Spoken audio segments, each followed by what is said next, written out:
All right, folks, this week we discuss the final part of this breakdown of the Breaking Bad franchise, Better Call Saul. So, on my journey is my brother Kyle, and together we will finish up this three-part series, I guess. So stay tuned, and here we go.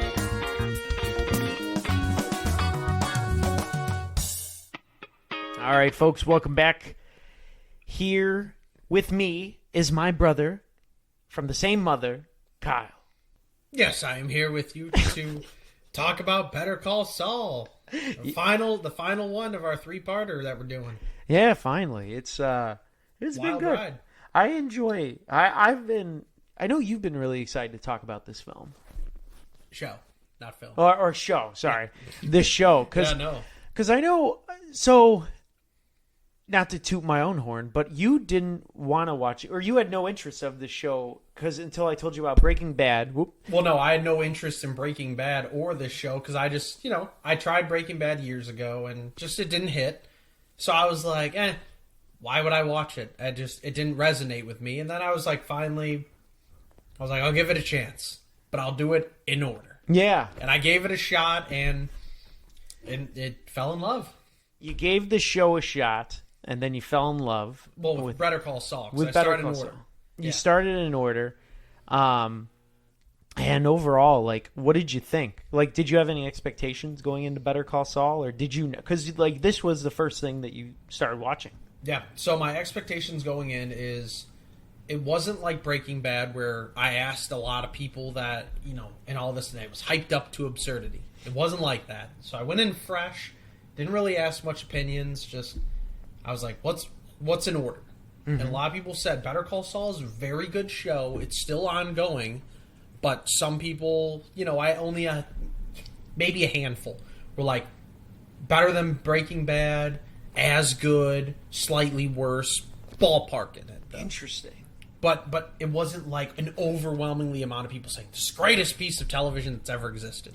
So I was like, all right. So I'm like, just a handful of people said it's a very good show, essentially. So I was like, all right, well, they said it's the introduction, it's the prequel, so I was like, we'll give it a shot. Because Breaking Bad, didn't care for originally, so I was like, yeah, maybe if I do this, it'll get me hyped for Breaking Bad, since I'm doing it in order. Okay. And we'll go from there. We'll start it off right, and I did that, and I can honestly say, to date, Better Call Saul is probably my favorite non-anime television I've ever watched. Oh, that's awesome. Yep. That's a lot of high praise. Numero uno, baby. Really? Yep. I mean, hey, according to Rotten Tomatoes, it was a 98 by critics and a 96 by people. Oh, it was actually rated higher by critics than Breaking Bad and 1% less by audience than Breaking Bad. Yeah, and I think, I'm very similar in a way where I didn't really know much about it.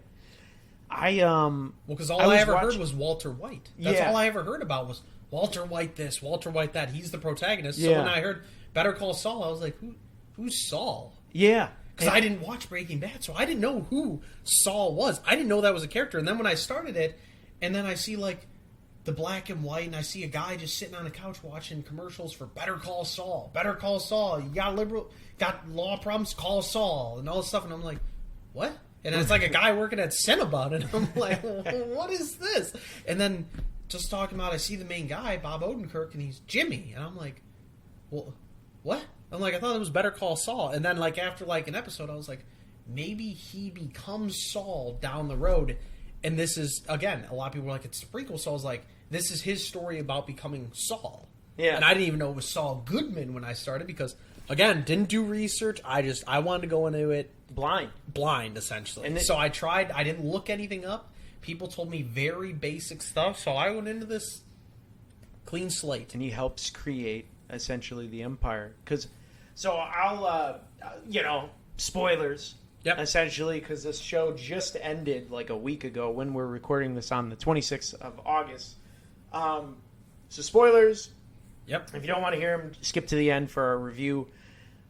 Brief synopsis. So this is the prequel of Breaking Bad. It focuses solely on the lawyer who in Breaking Bad is Saul Goodman, but in this show, it's the transformation of Jimmy McGill, otherwise the actor Bob Odenkirk, a former con artist who is trying to become a respectable lawyer, and he becomes the personality of the flamboyant criminal lawyer Saul Goodman. The series takes place over a 6-year period prior to the events of Breaking Bad, spanning from 2002 to 2008. Thank you, Wikipedia. I'm similar like you. I didn't know much. There was one guy that I knew who told me about Better Call Saul. Well, actually two. One was my NCO. He told me about Better Call Saul, Sergeant Smith. And he was like, you got to watch Better Call Saul. It's better than Breaking Bad. It's awesome. It's, less of the nonsense drama. Mm-hmm. Or he's like, there's drama, but it's not stupid. And it's not as frustrating as Breaking Bad. And then I had another person tell me, you got to watch Better Call Saul. It's way better than Breaking Bad. And I liked Breaking Bad, and these trust me, it's better. Same stuff.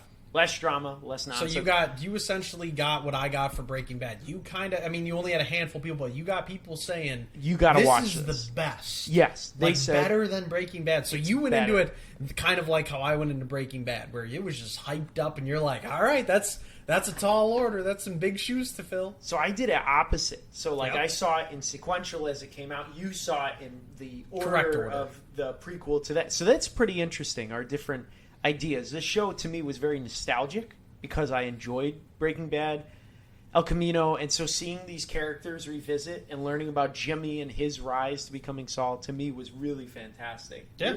Just interesting. And, I didn't expect Mike to show up or Gus to show up. Gus Fring, so Jonathan Banks. Did you think it was going to be all just Jimmy? Yeah, I had no expectations. Or Saul, I guess you could say. Did you think it was just going to be the story of Saul? And when you went into this, did you think it was going to be 6 seasons? I did not. And going into it, I saw Tuco initially at the beginning, and so I was like, wow, this thing is so wild. And then the show, because the show starts off with him as a con artist, and he's just struggling to become a public defender, like a lawyer that's essentially funded by the government. And you just see him, and so as the show unveiled, to me, it changed from him struggling to being a con artist to being a lawyer drama to being shiesty drama between his brother, then Howard Hamlin, then Kim, and then the Gus cartel, shows up, and then the cartel. Yeah. So to me, this show is like Breaking Bad in a way where there's so many layers and things going on, and I think, and the best part is it is focused on Jimmy. But Jimmy, because unlike Walter White, Jimmy's not a sociopath, I don't believe.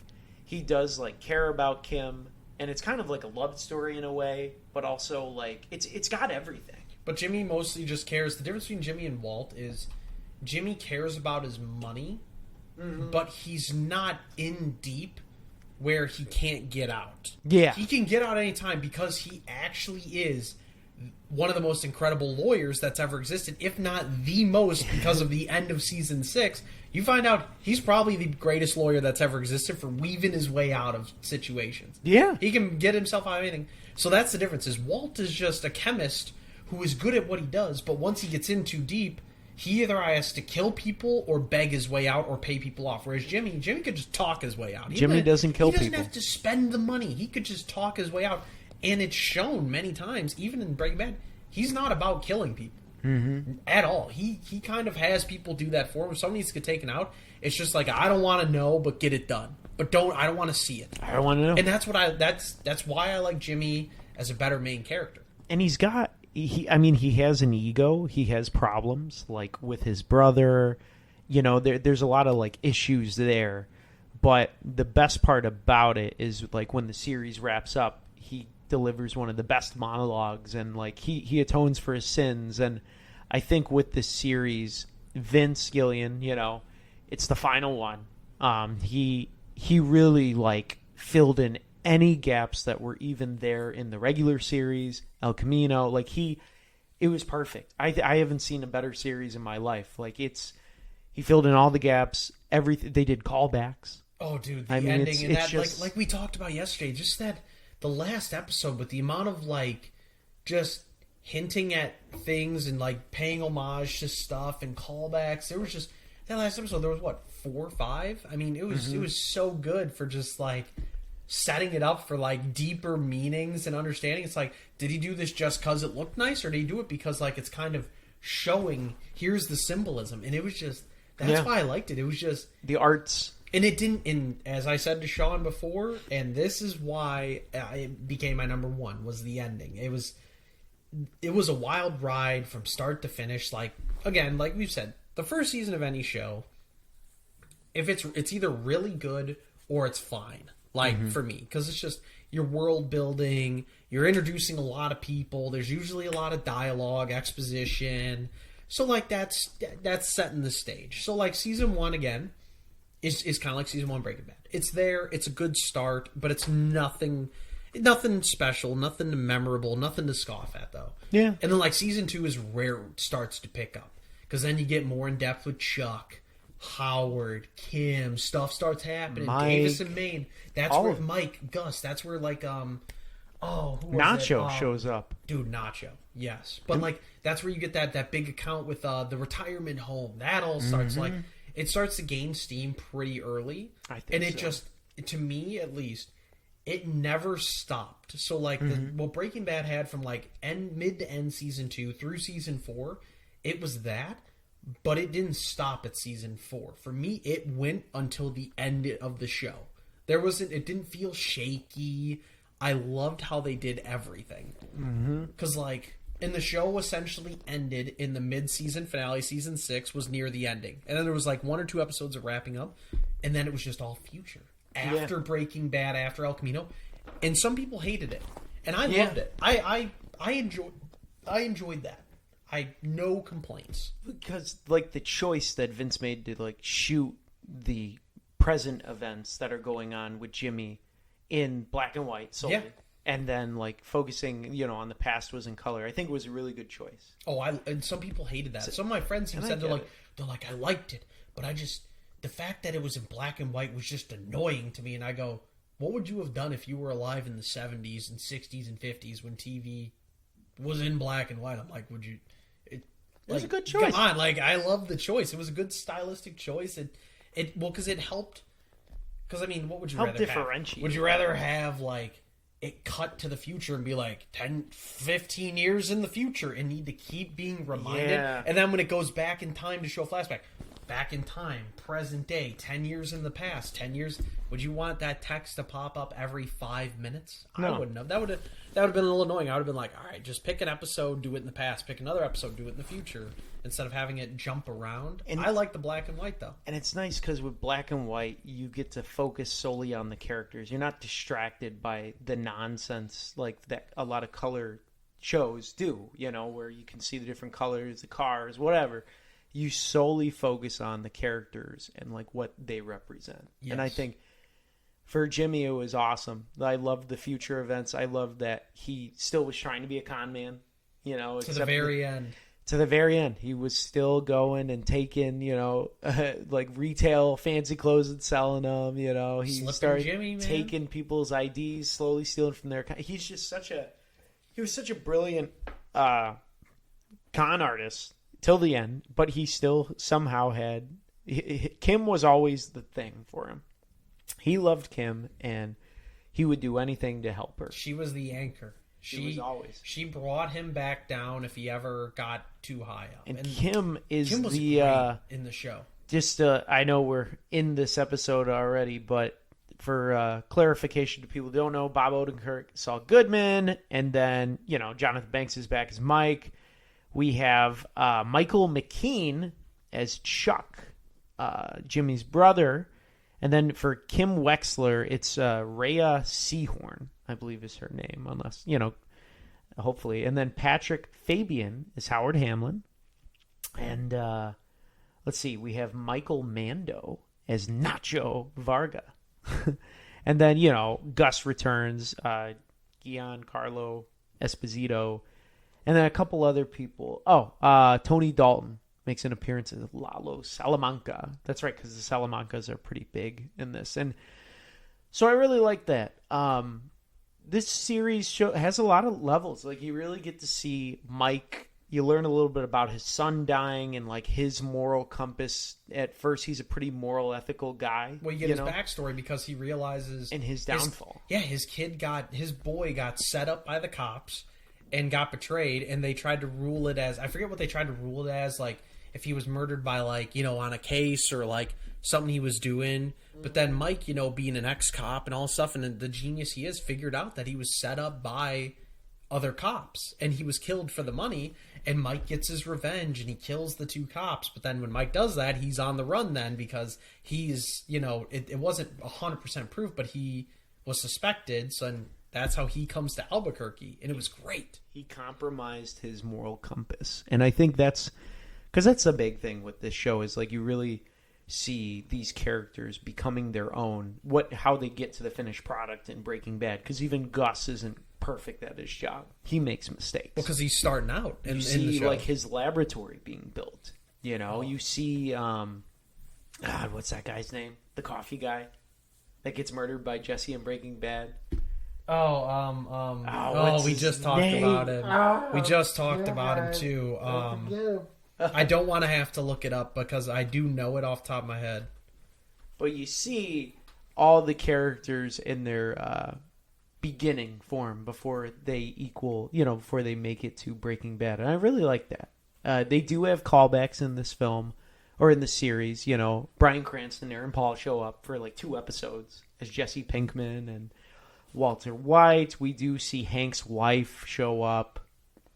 You do see Hank in the show, too. We do see Hank. For like 2 episodes, and then, you know, Jimmy puts him in his place. That's right. So it's always like you do see the characters. Apparently, though, get this. Bill Burr was going to return as Patrick Kuby for season 5. Yeah. He was going to come back, but unfortunately scheduling fell through due to him needing to attend to a personal matter. Yep. So that's a bummer. Yeah, because Bill Burr, we forgot to talk about that on Breaking Bad, that Bill Burr, the comedian, was in there, and it was early work for him, and I know you've said he's talked about it, how his acting was terrible. Yeah. But hey, I mean, it's Bill Burr, dude. We still love him no matter what, right? Oh, and those guys, you know, it's great. I love Bill Burr. But favorite comedian, man. They had, they brought back everyone, and it was really nice to see these people come back.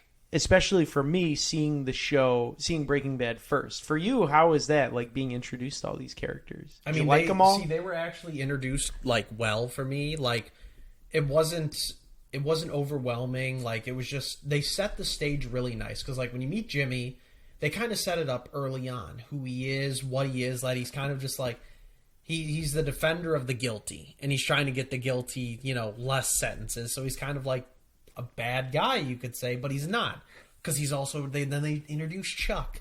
They show everything with Chuck, and the only thing you learn about Chuck early is he's apparently allergic to electricity. He has a condition. Mm-hmm.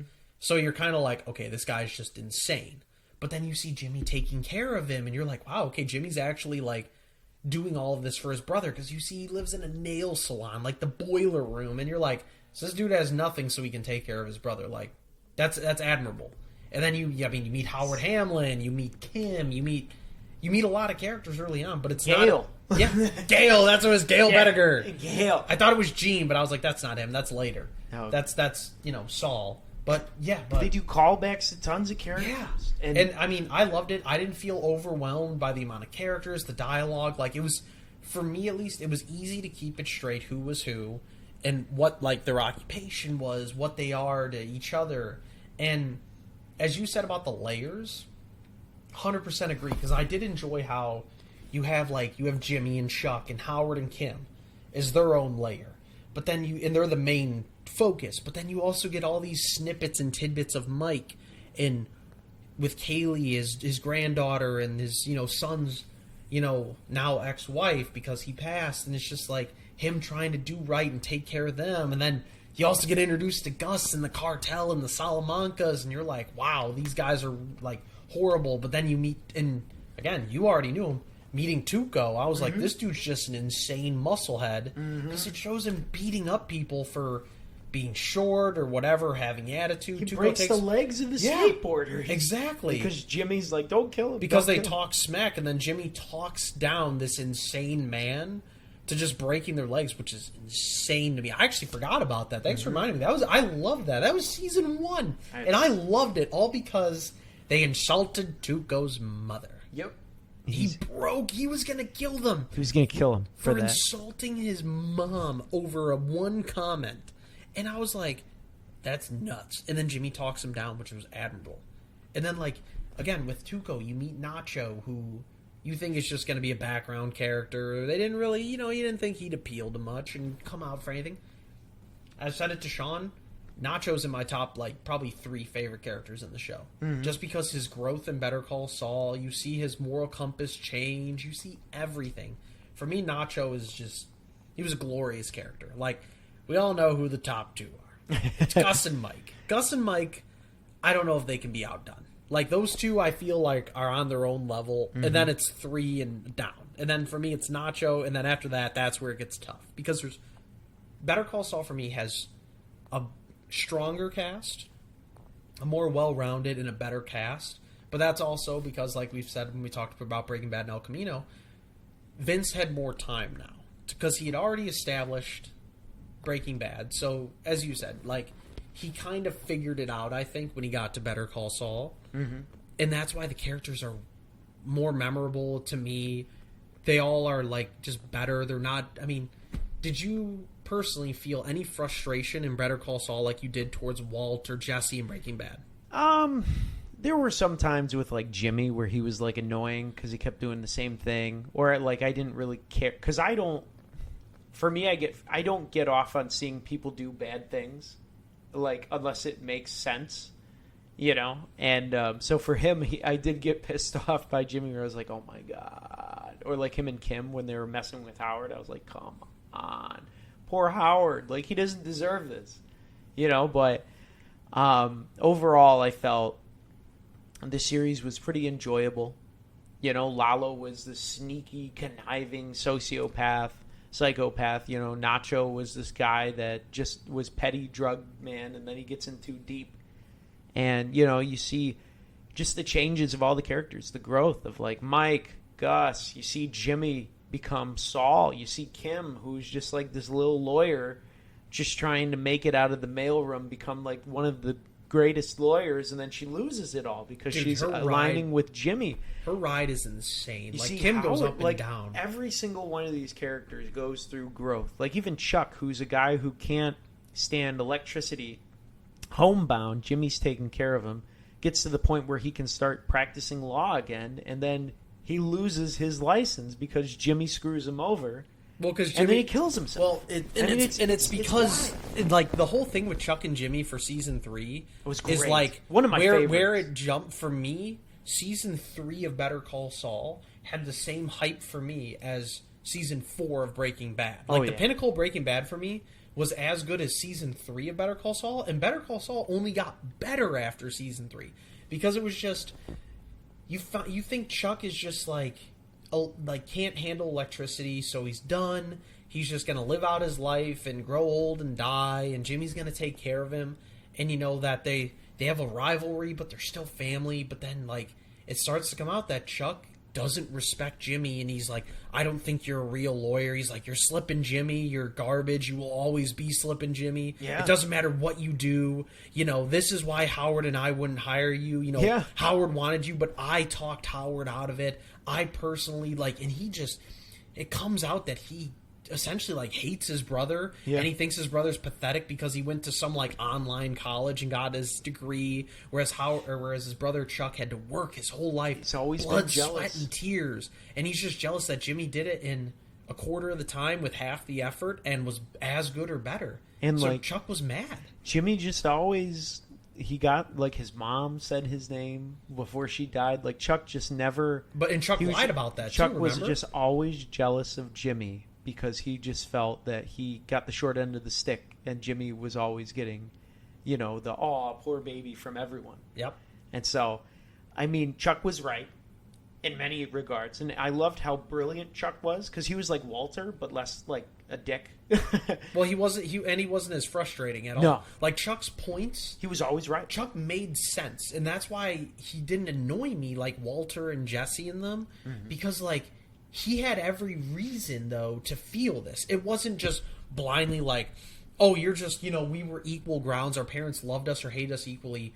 But, I'm just mad at you because it's like, no, Chuck had real reason to not like Jimmy. It is just Jimmy outwitted him. He knew Jimmy was morally compromised from the beginning and Yep. was always going to be morally compromised. And it showed because Jimmy essentially fooled Chuck, broke the law multiple times to get his insurance canceled.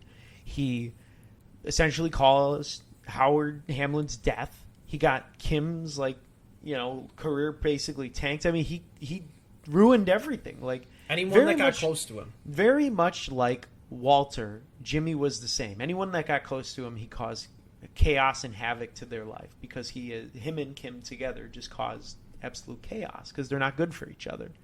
But they're also brilliant masterminds. I mean, even the end, Jimmy confesses he gets caught and they're trying to sentence him to 100 years in jail for the deaths of everyone, hundreds of years, and then he talks down the federal government to 7 years. Yeah, and with ice cream and golf, and they state too, which is why I say Jimmy's brilliant and the greatest lawyer that existed in the universe. Is they state that this guy that's trying to put him away for the federal government and his team, they go out of their way to say he's never lost a case ever. They say that, and then Jimmy just turns it on and talks this guy, has this dude in his team sweating, keeps them there for God knows how many hours, 12 hours, 14 hours, and bargains him down to 7 years. And it would have been a big L for the government, this guy's first loss, and then he's like, we're done. And then he goes, I got one more piece of news that I haven't shared. He goes, what more could you want? He goes, you already have the place you want, the place they play golf. You'll get the job. You'll get everything you want. He goes, I want a pint of Ben & Jerry's mint chocolate chip ice cream every Friday. And they laugh at him. They're like, yeah, okay. And then he says something, and then he throws Kim in the mix. Yeah. And he threatens to bring down Kim and all this stuff, and they make him sit down. He gets what he wants. His 7 years, they go to trial, and then he sees Kim come. Yeah. And immediately confesses to everything, gets himself 86 years, throws away the greatest deal because he finally owns up to his mistakes. He can't hurt Kim, the love of his life. Yes. And that's and a lot of people say the only reason why Jimmy confessed at the end was because Kim turned herself in with Howard Hamlin, because she went up to his widow and was like, hey, me and Jimmy did it all. His body's buried. He didn't do anything. It was our fault. And so because of Howard's widow going to persecute Kim, Jimmy was like, no, I love this woman too much, so I'd rather go to jail for 86 years. And so I think that was a nice, to me, the finale was great. It was so bittersweet because you have to always say goodbye to these great characters, but I think it was perfect. But it wasn't the Hollywood ending, which is why this show became my number one. Because if Jimmy would have gotten his 7 years and then gotten out, and him and Kim, or even just him, ride off into the sunset scot-free, I would have been like, come on. Yeah. I would have been like, really? But because Jimmy owns up and, Kim gets off scot-free and Kim starts practicing law again and just gets her confidence back. And Jimmy's just going to rot in prison till day he die, even though Jimmy's got it made in prison because everyone recognizes him as Saul Goodman. So they all respect him. Whatever he needs, they got him. Yeah. But, he's still going to die in prison. And it's a bittersweet ending, but it's perfect because it wasn't the Hollywood, the fairy tale ending. It was the ending that it was what he gets what he deserves finally. And it's what he wanted. The fame, recognition. Everyone loves him. All of his money. Essentially. Well, he lost a lot. Well, no, I'm saying he got his money. Because that's all he cared about was his money. His money. And then once he realized he doesn't just care about money, he actually cares about Kim. And he cares about stuff. He threw it all away. Threw it all away for her. And that's, you said the symbolism at the last episode with him in prison, smoking the cigarette. He's in the dark, she's in the light. Yep. Whereas before it was reversed. In season one, when Jimmy's the one down on his luck and Kim's almost a partner at Hamlin McGill and, respected top-class lawyer, they're always just smoking in the garage, but when you see the light shining down on an angle, the light is shining on Jimmy, and Kim's in the dark. Yeah. Because Jimmy's the main character, and he's the one down on his luck that needs the boost because Kim's made it. And the final episode, when they're in prison, Kim breaks the rules to get in there, smokes, and then it's reversed. Yeah. The light's shining on Kim because she's the one, who's going to be scot-free, and Jimmy then essentially has fallen into darkness, but he got what he deserved. He got what he wanted, so he doesn't hurt the one he loves. Exactly. And it was perfect. It's brilliant. It was that symbolism in the last episode was great. Well, because I loved it. Like, they brought back Mike. They brought everyone. They brought everyone back. Everyone. I mean, Walter White appears. Jesse Pinkman appears. I mean, Marie comes back. The only one we didn't see is Skylar. Which she had no real connection, so that was fine. There was no point. She met Saul once, twice in the show, maybe in Breaking Bad. So. Yeah, I don't think her coming back would have, benefited. No, I don't think it would have added anything to because there was, I think, the one. Because what does it say? Before the series began, Anna Gunn mentioned a talk with Gillian over the possibility of guest appearances as Skylar White, but I mean, like. It didn't happen because I don't think there was like a reason. Like having Walter there and Jesse, especially when they come back and you see them like talk with Jimmy in like the RV, that was okay. I mean, do I think we needed those cameo appearances from those guys? I don't think so, but it was nice for the fans of Breaking Bad to see them one more time, interact. And I love the scene with Walter and Saul, like at waiting to be shipped off to their, like, they paid the money and they're about to get disappeared, essentially, new identity. And that was great. Like Walter, the irony of Walter trying to fix the hot water with like a screwdriver, and he's trying and then he's trying to get advice, or Jimmy's like asking him about like regrets. And you see Walter like making him feel like a douchebag. Yeah, because he asked him. Travel. He's like, if you could time travel back and fix anything you did, what would you fix? And Walt's like, that's preposterous. He goes, now you're talking about like quantum physics and all this stuff, and he's just like being a jerk. But it's very Walter. But then at the end, he's just, after like a 30-second dialogue, he's like, you mean regret? You're talking about regrets, and it's like, yeah, but it's he's just asking like a hypothetical question, like obviously time travel doesn't exist, but if it did, what would you fix? And Walter's just it's the chemist in him, the scientist. He he didn't think about it, and that talk was fantastic because I'll give Walt props. What he says is to Jimmy, because Jimmy's just talking about money, and it's all about money as Saul, and then Walt's like, have you always been like this? You've always been this way. Or yeah, you've always been this way. And then that's where you see Jimmy, it kind of pans to him, and he just kind of like thinks. And I loved it. So good. Same thing with Mike when they're in the desert drinking out of the water, and Jimmy's like, I wouldn't change. Or what did he say? Because Mike's like, what he would change was something that he did. He wouldn't have taken his first bribe. Yeah, he wouldn't have taken his first bribe. And as Mike always trying to find dealing with the morality in him, whereas Jimmy was like, when I slipped, I actually really hurt my knee, and so I would have done it better so I didn't get hurt. And Mike's like, that's what you would regret. Yeah. And it just blew their minds that Jimmy never cared. He's almost like a sociopath. But I think having those callbacks were nice. It was good seeing Jesse again. It was good seeing Walt again. And they weren't always needed. All the scenes weren't needed. Like Jesse's scene wasn't really needed, but it was fine. It wasn't. Yeah. It didn't hurt the show.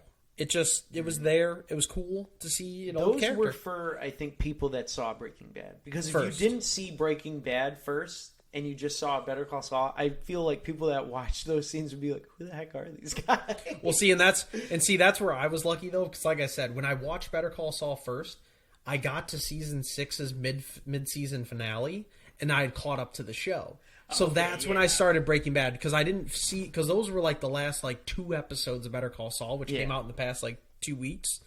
So luckily I finished Breaking Bad before I saw that, because I'll be honest, if I would have saw that, I would have been like, Jesse's made sense because it was like, it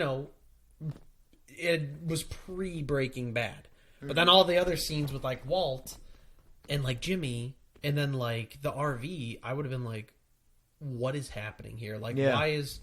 why is this happening? This isn't the future because it's colored. So I'll be like, when does this happen? Yeah. But since I saw it, thankfully, Breaking Bad before those episodes, it made sense to me. It all, yeah, because I do think if you didn't, it wouldn't make sense, or It's it'd be like, what? It's What? showing What? it's showing not the far future after Breaking Bad. It's showing the future in Breaking Bad. And I would recommend that for people that are trying to watch it in order for the first time, like I've never seen it. I would say probably stop Better Call Saul once Jimmy becomes Saul. So the end of season him 5. and Kim break up, and everything, and then they go their separate ways.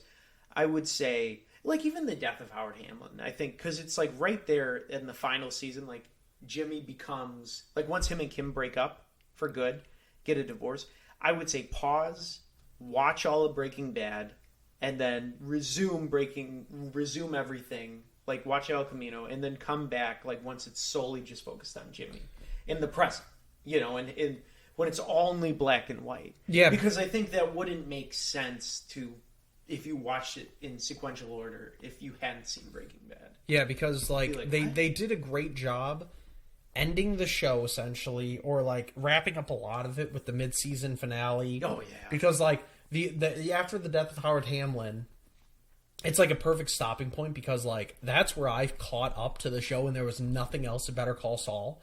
And I just was left jaw dropped. Like I just stared at the screen, just wide-eyed, jaw open, like, what? Like, Yeah. And there's nothing else for another 4 weeks because I still had a month until it was going to resume, and I was blown away. I was like, this is amazing. So like, I think that is the perfect time to watch Breaking Bad. Then when you come back, there's like a couple episodes left of Better Call Saul. But then you start to get the future, and then it goes back to or you get the present day, and then it goes back to the past, but then it goes to a future scene in Breaking Bad. So it's like, it all ties up very nicely, though. And someone said, was that you that said the reactions to Howard Hamlin's death was actually real? Like, so because they didn't that know was, that he was going to. So that was something I learned yesterday. I saw something on YouTube. It just popped up, and it said that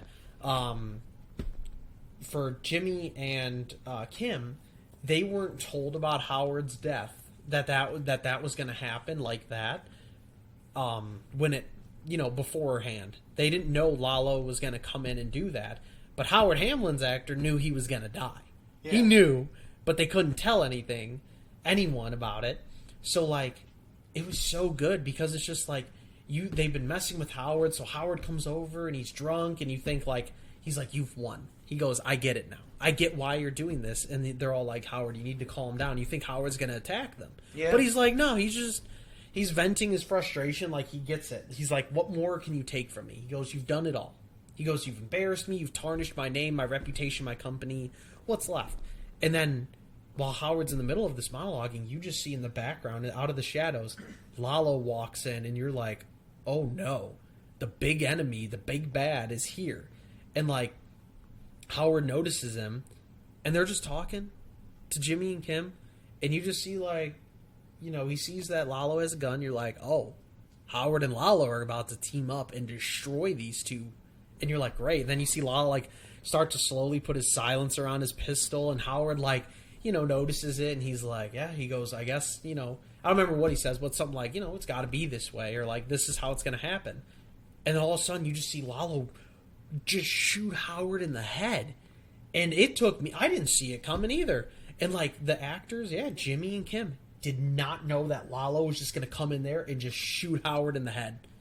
And like, it was beautiful. Like, those reactions were perfect. And then Lalo, and that's why I love the mid-season finale, because right after Lalo does it, he just like looks down at him, looks at the two, smiles, and goes, so let's talk. Yeah. And then it just ends. And I'm just like, what? That was a fantastic mid-season finale. Dude, that was so good. I knew he was going to die, Hamlin, because I knew he couldn't live through it. Well, his arc had wrapped up nicely, too. There was nothing else. And poor him. I mean, he just didn't deserve anything, Howard Hamlin. Like, he was trying so hard. Like, Jimmy blamed the death of Chuck on Howard. He made him feel bad, and like, everything. His marriage was crumbling. Howard started working out. Like, he was really trying to better his life. And then Jimmy and Kim were just like, nope, screw this guy. We're just going to mess with him because it makes us feel better. because he's bettering himself and we feel like crap. And so I just felt so bad. But Lalo was awesome. Did you know, a little sidebar though, for this final season, it was like marred with like COVID. There were a lot of like issues with filming where they had to push it back because of the COVID restrictions to the pandemic. What else? Bob Odenkirk, he actually had a heart attack. Yep, I knew that on set. Yeah. And that's why the season took longer to come out, is because Bob had a heart attack and he almost died. Which is wild. That sucks. I mean, I'm glad that he made it through. That's just wild that, that could happen. Imagine what would have happened if he wouldn't have. Oh my God. What would they have done? Mid-season finale, and then it just ends with Lalo saying "Let's talk," and then after that, no more Jimmy. I know. If they hadn't have filmed anything, what would they have done? Oh, I'm sure it would have just been done. They probably couldn't have continued on. Yeah, there's no way. Him. There's no way. So thank God that he survived it. And I mean, it was overall. I loved the 6th season. I loved them all. I thought the series was great. It's tough first season. Did take a little bit getting off the ground. But just like Breaking Bad, dude. It's just the first seasons are usually a little tough. Like, not every show has a perfect diamond in the rough first season. Like, where like the first 2 episodes might be a little slow and then it gets really good. Like, I can think of 2 shows off the top of my head right now, or maybe even 3, that I could think of just in the current moment that the first season is arguably the best season of the show. Mandalorian. Oh, well, that's the 4th one. Well, but that only has 2 seasons. That's still newer. But, like, Mandalorian, I guess you could say. And my other 3, like, I was always a big fan of Arrow. Okay. I really liked it. Arrow Season 1 is probably top 3, if not one of the best seasons of the show. It's so good.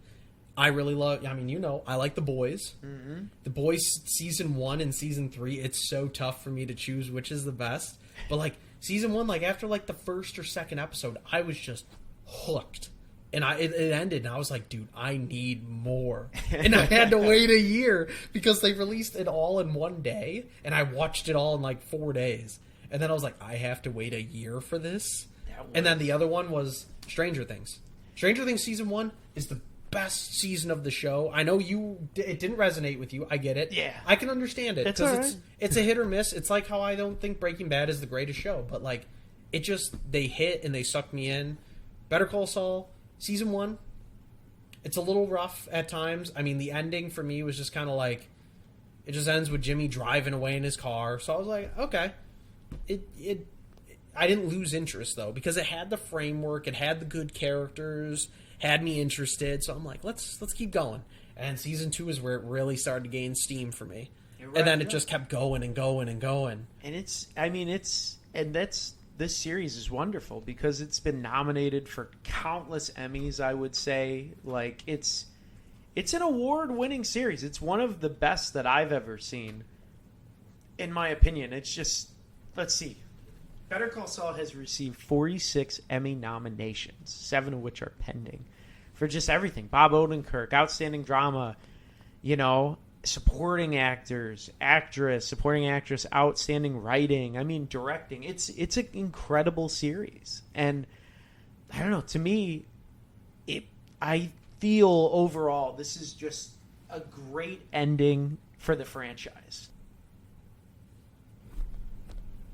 I mean, the show was just fantastic. I mean, like I said, for me, it's my number 1 now. It's just the characters were memorable, the story, everything. Like, it's truly like a masterpiece of a television series for me. Like, I mean, just all of them. Like, I mean, yeah, Kim and Jimmy aren't like my top 3 favorite characters, but they're probably 4 and 5. Like, they're up there because, like, I thoroughly enjoyed, like, Gus's story, like, seeing his rise to power for the cartel and for the business, and then, like, Mike.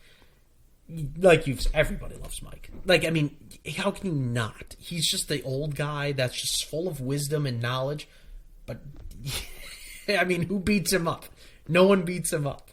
So, like, it's great. And then, like I said, one of my favorites is just Nacho. His story is so good, from a little nobody in the business to taking down Hector Salamanca, putting him in a wheelchair for the rest of his life, and he can only use one finger. Like, he did that to him, trying to kill him, to stop it, to becoming one of the most notorious ones for the Salamancas to growing as a character for having to be tougher and not be so nice to, and then the way his story ends, it was bittersweet too. Like the dude had a great ending. All of them did. And that's why I loved it. It was perfect. It was, I think, absolutely. It was perfect. They just tied it all up perfectly. All the characters, I think, had their payoffs.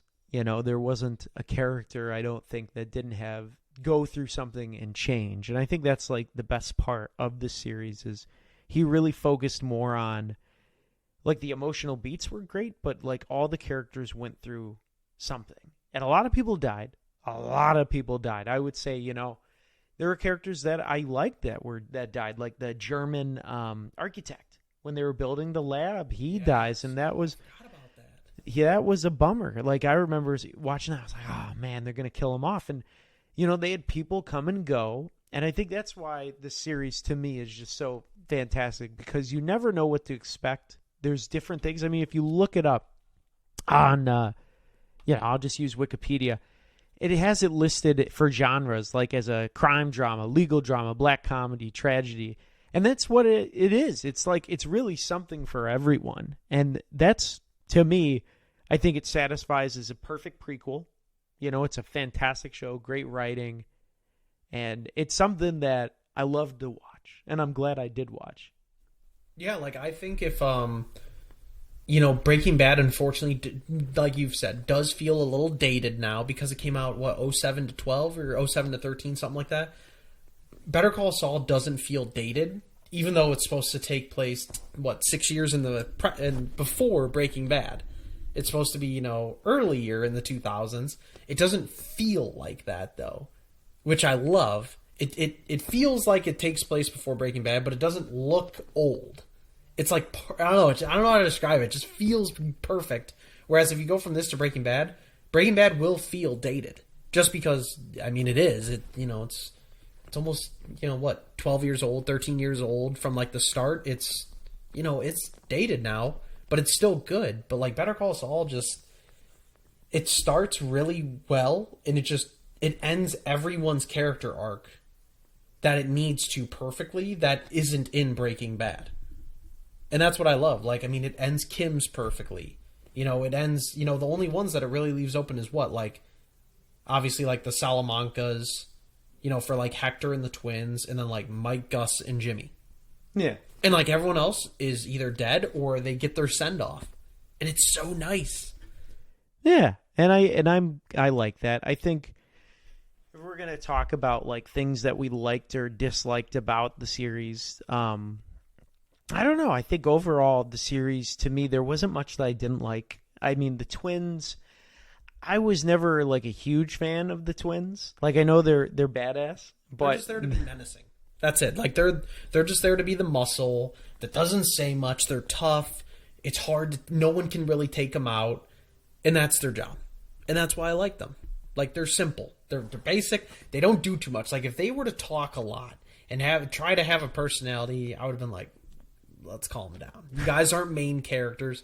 They're meant to be side characters, and they do it well. That's why I like them. And they do. And I think, it's, I don't know, it's just overall, I have no gripes about this. If I would rate this series, I would put it as would host a viewing party. 5 out of 5, 10 out of 10. Like, I definitely would recommend this series to anyone that wants to watch it.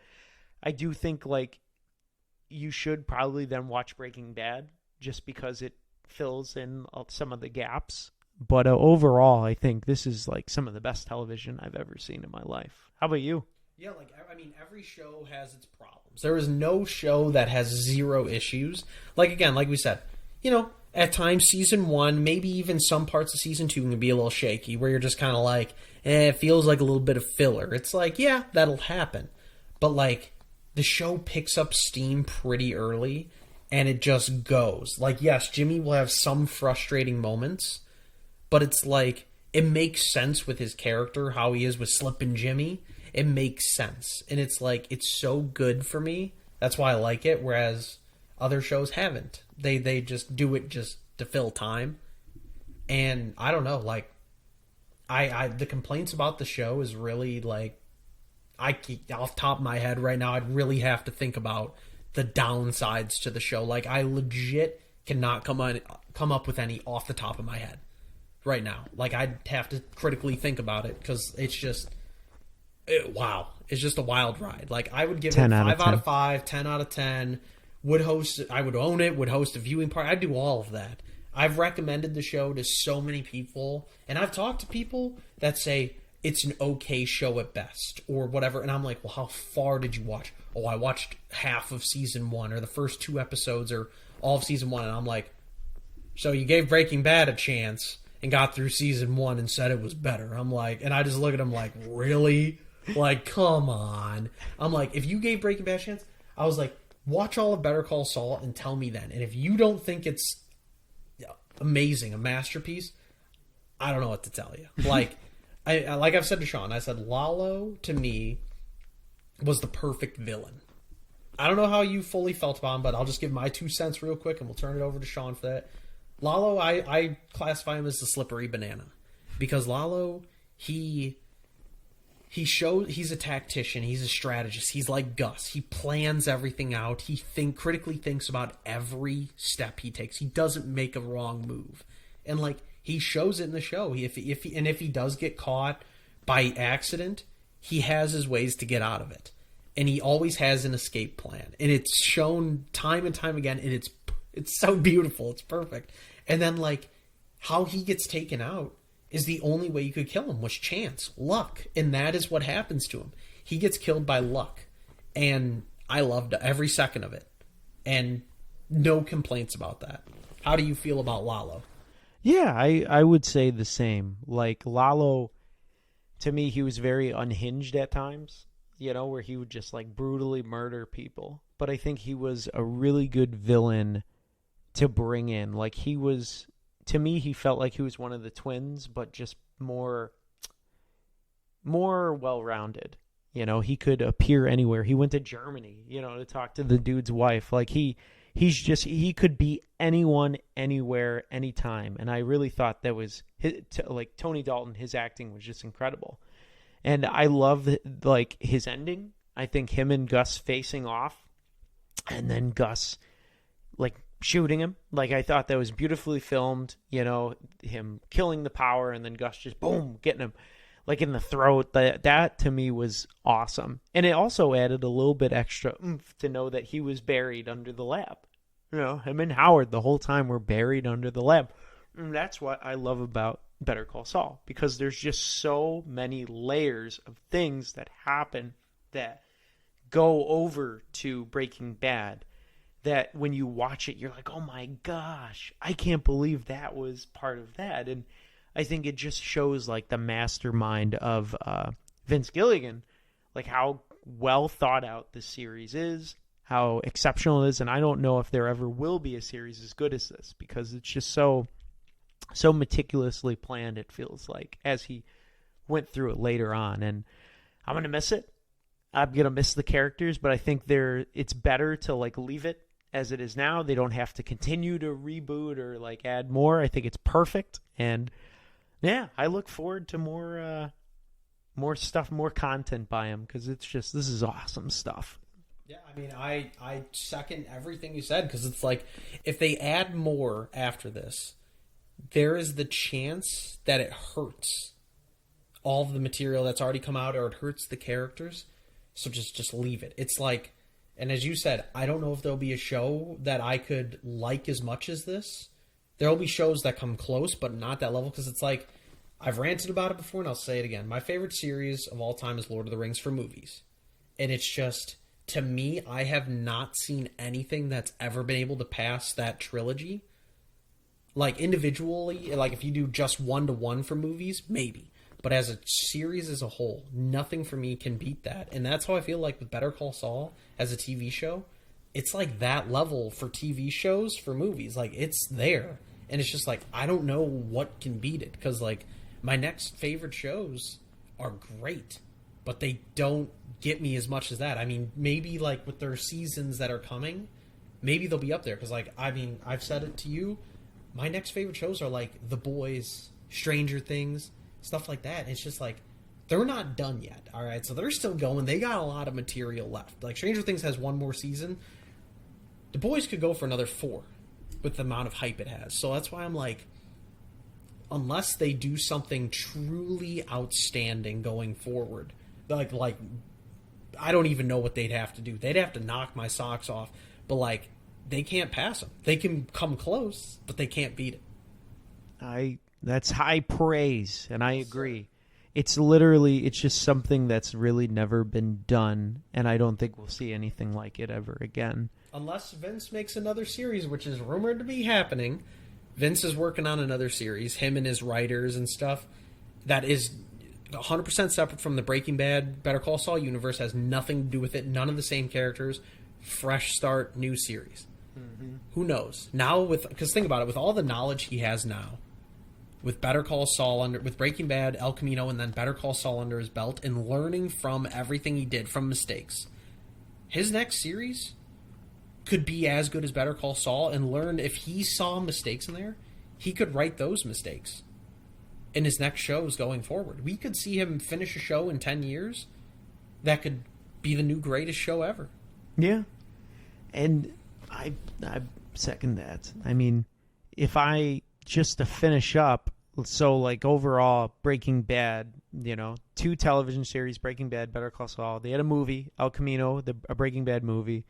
There were this thing spawned a lot, like short form web series called Breaking Bad, the original minisodes. There was a Better Call Saul employee trainee video, The Broken and Bad, which was a 6-part true crime docuseries inspired by this. I mean, they have a short-form animated series called Slippin' Jimmy. There's digital shorts from No Picnic, Snow Globe, a Breaking Bad short, American Greed, James McGill. There's podcasts and talk shows about this that have come out. There's comic books.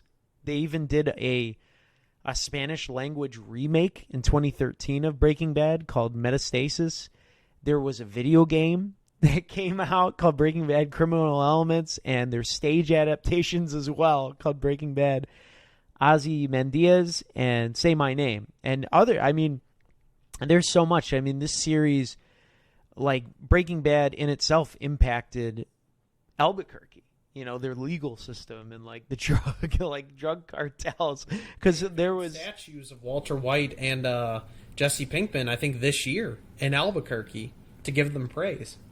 Absolutely. And they, what else did they do? There was even blue meth that came out on the streets because of this franchise, which I wouldn't say is a good thing at all, but it just shows that even in the drug world, Breaking Bad has had its influences. So I think overall, like, this franchise has just been incredible.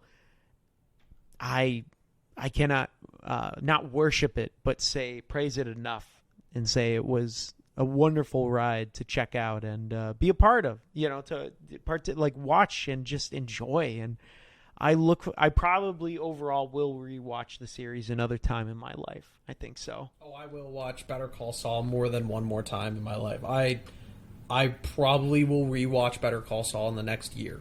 I 100% will, because it's just if I enjoy a show that much, I will rewatch it. I mean, it's more for anime for me than these shows, because anime is an easier watch because each episode's maybe 18, 20 minutes.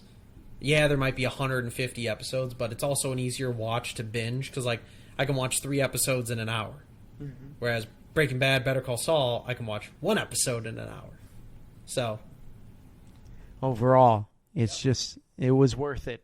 100% worth it. I appreciate you and the other people that told me to give it a shot. I was not led astray. Well, too easy. Anything else, Kyle, that you're checking out, binging, recommend? Anything big going on? Or I have not. As I told you, actually, I'm in a spot for shows right now that is very tough, because I've consumed a lot of good shows in the past 3 months. I went from watching, being ready for season 3 of The Boys, watching that and just absolutely loved it, because you got to see like evil Captain America in it with Jensen Ackles, I think is his name, and he flawless performance. I loved it. Oh, it was such a good performance. And then I watched all Breaking Bad, watched all Better Call Saul, and then in there, I binged Stranger Things in like 6 days. I watched all of it because I could not stop watching because some of the characters in that show were just truly outstanding, and I loved every second of it.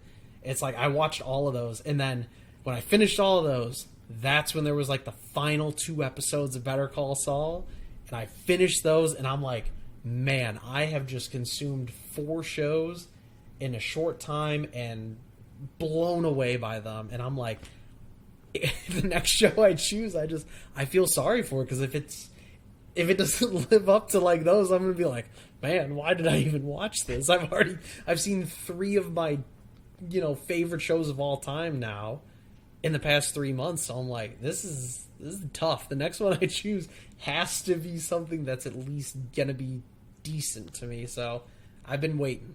I feel you right there, and that's kind of where I'm at too with mine. Like I don't know, because I binged since like March. I've watched Breaking Bad, the whole thing, Futurama, Bob's Burgers, Better Call Saul, El Camino, Kenobi. And so it's been like a lot of media for me. And so now I did start Sandman. Neil Gaiman. How are you liking it so far?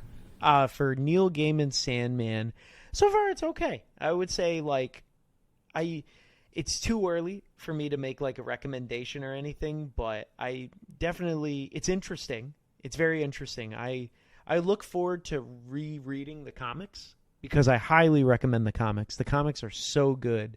But I look forward to finishing off. I'm like on episode 3 of Sandman, and so I'm gonna watch that, and then I think I'm gonna take a break from TV shows, go on another sabbatical, because it's been just it's been a lot of media for me. So I'm like ready to just play Clash of Clans, Pokemon Go, and focus on school, graduating, and just working, and that's it for me. I get that, man. Just take like a nice month off. Like once you finish Sandman, just like disconnect for like even like 2 weeks to a month. Just put on shows you've already seen in the background at most, but like that you're not really going to pay attention to, but just like background noise where it's like at any point you already know where you're at. But yeah, like new shows, that's kind of where I'm at. I'm like just taking a break. Like that's where I said I told you today. I said I've been neglecting anime because I binged a lot of that, and like from the end of last year till before I started Better Call Saul, Breaking Bad, Boys, and Stranger Things. I mean, I watched all of One Piece in 3 months, and that was 1,020 episodes. That was insane, the fact that I did that. January 1st to April 1st, I binged over 1,000 episodes of an anime, and I maybe skipped, I could probably count on 2 hands how many episodes at most, because it was just blatant filler that made no sense. But it's like, now I'm like, I took a break from anime, now I'm going back the other way. I'm taking a break from real TV shows and just gonna focus on anime for like the next like 2 months, 3 months, and then we'll figure it out then. We'll figure it out. Yes, sir. Well, too easy, Kyle. It has been a pleasure, hearing it. I feel both. The series has been high regards, high marks, and God, what a time. It was fun. And it was fun checking it out. It was a fun time being able to do a little check-in episode. This isn't a real force-fed sci-fi. I will put that out there because this is not a sci-fi film or TV series. There is science elements in Breaking Bad, but that is it. And this is just like its own check-in mini-series with my brother from the same mother, Kyle. And it has been a pleasure, my good sir. It's been a lot of fun. And hopefully down the road we'll make more actual podcast episodes like we've done in the past. But for now, we'll just stick with our mini-series that we got right now. Too easy. All right, thank you, and thank all you listeners out there. As always, if you enjoyed this content, check us out at forcefedsci-fi.com. We're on Facebook, Instagram, Twitter, Spotify, Apple Music, Apple Podcasts, Google Podcasts, anywhere and everywhere that you get your podcasts. Check us out. Send us an email, send us a comment, and tell your friends. It has been a pleasure, and from myself and everyone else on the Force Fed Sci-Fi team, we will see you next time. Bye.